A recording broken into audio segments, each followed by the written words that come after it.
does copyright become right? For many of us non-artists, indulging carefree in the musical ambience of cafes, spas, and restaurants is a pastime impossible to decline.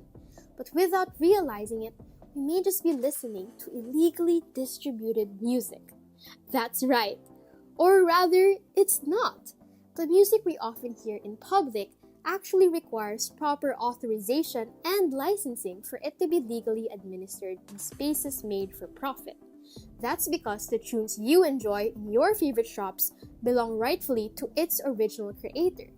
However, with the weak enforcement of copyright laws, the accessibility of copyrighted music online, and our ignorance in copyright infringement, businesses get away with evading the law. Yup, you heard that right. When you enter public spaces accompanied by the best of jazz musicians or the tunes of Billboard's top 10 hottest pop artists, as long as these musical works remain copyrighted, not only are you a regular customer, but now you are also a regular witness to a law violation. Or, in this case, legal infringement. As unknowing bystanders, this might sound unfair.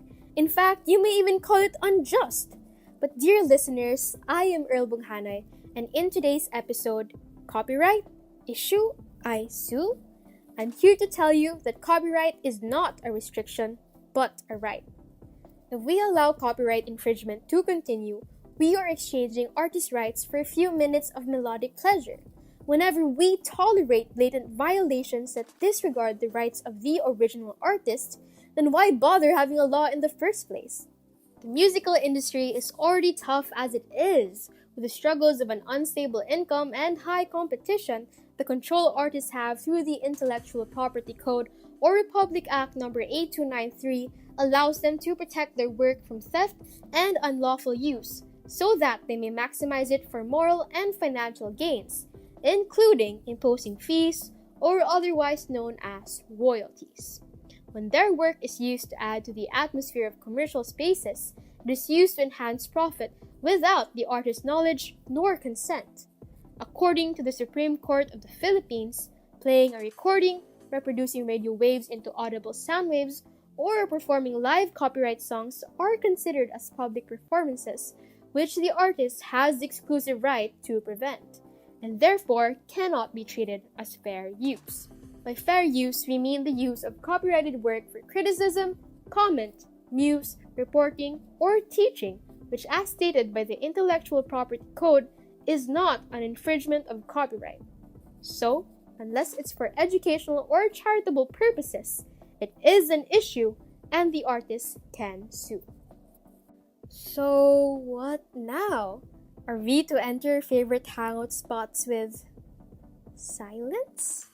Perhaps you're thinking copyright infringement laws are a bit too excessive, that stores just want to improve customer experience. But that's simply not true. In fact, there's multiple music available that are copyright-free. If not, another viable option is using royalty-free music, which only requires a one-time payment for its use, or simply getting proper authorization and licensing from its respective owner. Sure, it may be expensive, but at least you know it's right.